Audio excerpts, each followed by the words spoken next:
Hi friends, good morning. Welcome to my channel. எல்லாம் என்ன பண்ணுறீங்க? இன்றைக்கி சண்டே, எல்லோரும் சண்டேவை ஹாப்பியாக என்ஜாய் பண்ணுங்கள். இன்றைக்கி காலையில் நம்ம என்ன டிஃபன் பண்ணோம்னா பூரி பண்ணி சிக்கன் குருமா வச்சுட்டேன். இப்போ அடுத்தது மத்தியானத்துக்கு இப்போது லஞ்ச் ரெடி பண்ணிகிட்ருக்கேன். என்ன பண்ணுறேன்னு பார்க்கலாம் வாங்க, வீடியோக்குள்ளே போகலாம். ஹாய் ஃப்ரெண்ட்ஸ், இப்போ வந்து டிஃபன் முடிச்சாச்சு, சாப்பிட்டுட்டோம்.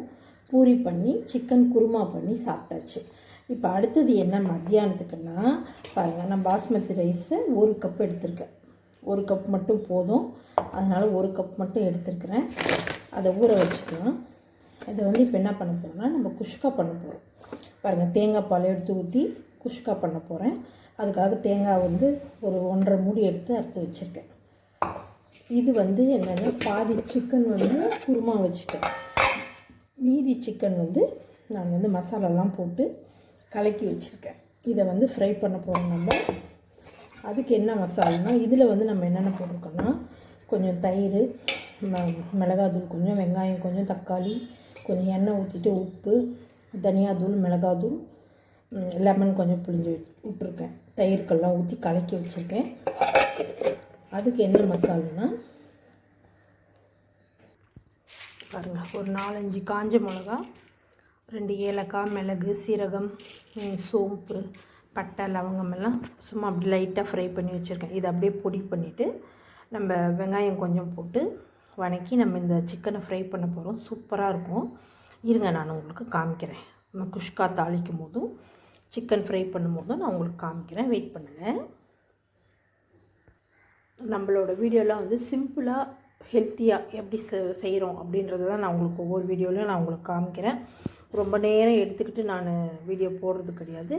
சிம்பிளாகவும் இருக்கணும், அது ஹெல்த்தியாகவும் இருக்கணும், அதே சமயத்தில் டேஸ்ட்டாகவும் இருக்கணும். அந்த மாதிரி தான் நான் உங்களுக்கு ஒவ்வொரு லஞ்சும் நான் உங்களுக்கு காமிக்கிறேன். தயவுசெய்து பார்த்துட்டு என் சேனலை சப்ஸ்கிரைப் பண்ணுங்கள், லைக் பண்ணுங்கள், கமெண்ட் பண்ணுங்கள். ஓகேவா? எல்லாம் ரெடி பண்ணி வச்சுட்டு நான் உங்களுக்கு காமிக்கிறேன். வெயிட் பண்ணுங்கள். இப்போ வந்து நம்ம வறுத்து வச்சுருந்தோம் இல்லையா, அந்த காஞ்ச மிளகா, சோம்பு, சீரகமெல்லாம் அதெல்லாம் பாருங்கள் பவுட்ரு பண்ணி வச்சுட்டேன். இப்போ அடுத்தது வந்து என்ன பண்ணலான்னா மிளகு சீரகம் பவுட்ரு காலி ஆகிடுச்சு. அதனால் நான் தனித்தனியாக அரைச்சி வச்சுக்குவேன். மிளகு கொஞ்சம், சீரகம் கொஞ்சம். பாருங்கள், சீரகம் பவுட்ருக்காக கொஞ்சமாக சீரகம் போட்டுக்கிறேன். இதை அரைச்சிட்டுக்கலாம். சீரகம் பவுட்ரு பண்ணிட்டோம். இப்போ மிளகு போட்டுக்கலாம். எவ்வளோ பாக்கெட்டுன்னா இது 25 கிராம் பாக்கெட்டு, 50 கிராம் பாக்கெட். மிளகு சீரகம் பவுட்ரு பண்ணிவிட்டோம். இப்போ தேங்காய் பால் எடுத்துக்கலாம். இப்போ வந்து நம்ம தேங்காய் பால் எடுத்து வச்சிட்டோம். தெரியுதா உங்களுக்கு? இப்போ என்ன பண்ண போகிறோம்னா குஷ்காக்காக நம்ம 3 தக்காளியும் காஞ்ச மிளகாவும் ஊற வச்சுருக்கோம். அதை அரைச்சி எடுத்துகிட்டு வந்துடலாம்.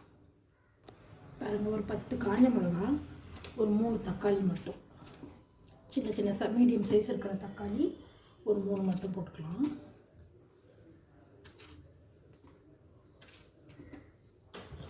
இதை அரைச்சிட்டு வந்துடலாம். பாருங்கப்பா, அரைச்சிட்டேன். பாருங்கள், நைஸாக அரைச்சிட்டேன். வேறு எதுவும் நம்ம மிளகா தூளெல்லாம் எதுவும் போட போகிறதில்ல. இது மட்டும்தான்.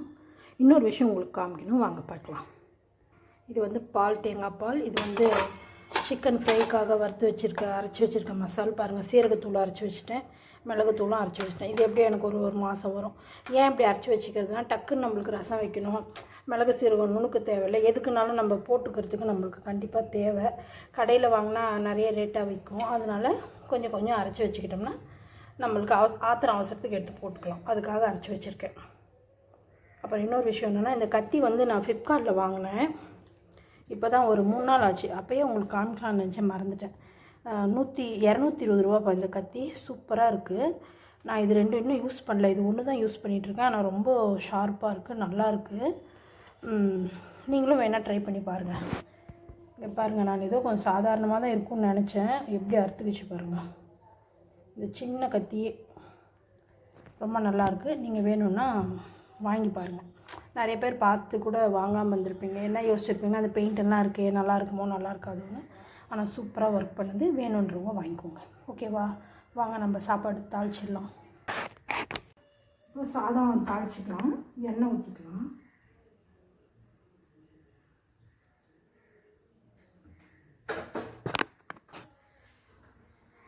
எண்ணெய் ஊற்றிட்டேன். கொஞ்சமாக தான் மசாலா எடுத்து வச்சுருக்கேன். இது மட்டும் போட்டுக்கலாம். ஏலக்காய் ஒன்று, ஒரு சின்ன பிரியாணி இலை பிச்சு போட்டிருக்கேன், ஒரு ஸ்டார், ஒரு சோம்பு கொஞ்சம், பட்டை லவங்கம். எண்ணெய் காஞ்சிச்சு போட்டுக்கலாம். இது வந்து சிக்கன் ஃப்ரைக்கு, இது வந்து சாப்பாட்டுக்கு.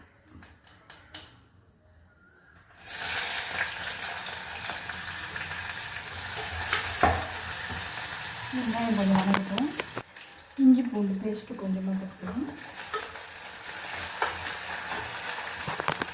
இஞ்சி பூண்டு வணங்கிடுச்சு. இப்போ நம்ம அரைச்சி வச்சுருக்க தக்காளியும் காஞ்ச மிளகாவையும் ஊற்றிக்கலாம்.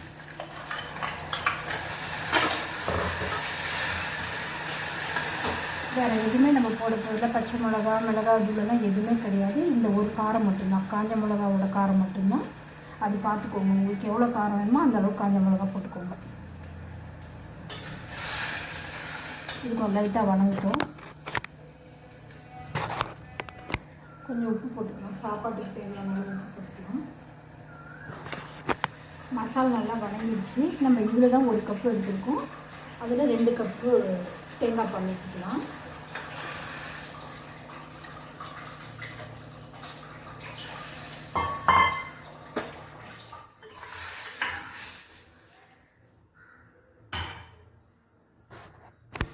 எப்பயுமே வந்து பாஸ்மதி ரைஸ் நம்ம போடும்போது 2 கிளாஸ் போட்டோம்னா கரெக்டாக நம்ம 4 கிளாஸ் தண்ணி ஊற்றக்கூடாது.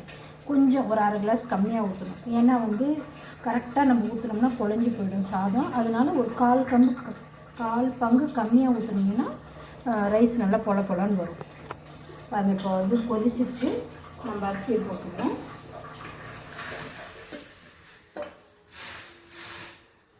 அவ்வளோதான், குஷ்கா ஒரு விசில் வந்தால் தயாராகிடுச்சு.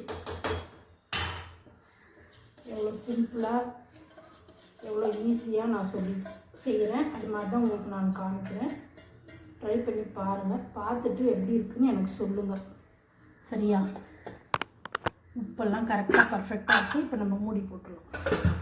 ஒரே ஒரு விசில் வந்தால் போதும்.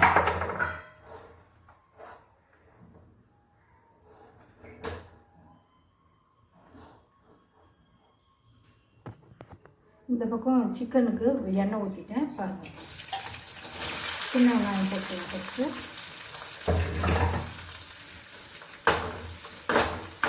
வதங்கட்டும். வெங்காயம் நல்லா வதங்கிடுச்சு. சின்ன வெங்காயம் இப்போ வந்து சிக்கனை போட்டுக்கலாம். தண்ணி ஊற்றாதீங்க, அந்த எண்ணெயிலேயே வேகணும். தண்ணி ஊற்றிடாதீங்க. அவங்க வந்து எடுத்துக்குவாங்க. வாங்க, நம்ம சாப்பாடு ரெடி ஆகிடுச்சு, பார்க்கலாம். சாதம் ஒரு விசில் வந்துருச்சு, இறக்கி வச்சுட்டேன். இன்னும் திறக்கலை, ஓப்பன் பண்ணல, இன்னும் இருங்க பார்க்கலாம். ரசம் தாளித்து விட்டாச்சு. நுர கட்டினோடனே ஆஃப் பண்ணிவிட்டேன். இதில் பாருங்கள், ஒரு சொட்டு தண்ணி கூட நான் ஊற்றலை, அதுலேயே எவ்வளோ தண்ணி வந்திருக்குன்னு பாருங்கள். இப்போ நம்ம பவுட்ரு பண்ணியிருக்கிற மசாலா போட்டுடலாம். போட்டுட்டு ஒரு 5 நிமிஷம் நல்லா கொதிக்கிட்டோம். நல்லா வதங்கினதுக்கப்புறம் ஆஃப் பண்ணிடலாம். அவ்வளோதான், சூப்பரான சிக்கன் ஃப்ரை ரெடி. ஒரு 5 நிமிஷம் கழித்து பார்க்கலாம். இருங்க, சிக்கன் ஃப்ரை ரெடி ஆகிடுச்சு. வேறு பாத்திரத்துக்கு மாற்றிக்கலாம். இருங்க, ரசம், தக்காளி ரசம், சிக்கன் ஃப்ரை, குஷ்கா.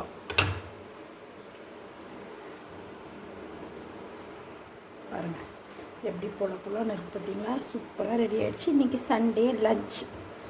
இதுதான் சண்டே மெனு நம்ம வீட்டில். நீங்கள்லாம் என்ன செஞ்சீங்கன்னு சொல்லுங்கள். ஓகேவா? என் வீடியோ உங்களுக்கு பிடிச்சிருந்தா லைக் பண்ணுங்கள், கமெண்ட் பண்ணுங்கள், சப்ஸ்கிரைபர் பண்ணுங்கள். நான் சொன்ன மாதிரி ட்ரை பண்ணி பார்த்துட்டு எப்படி இருந்ததுன்னு எனக்கு சொல்லுங்கள். ஓகே, பாய். அடுத்த வீடியோவில் சந்திக்கலாமா?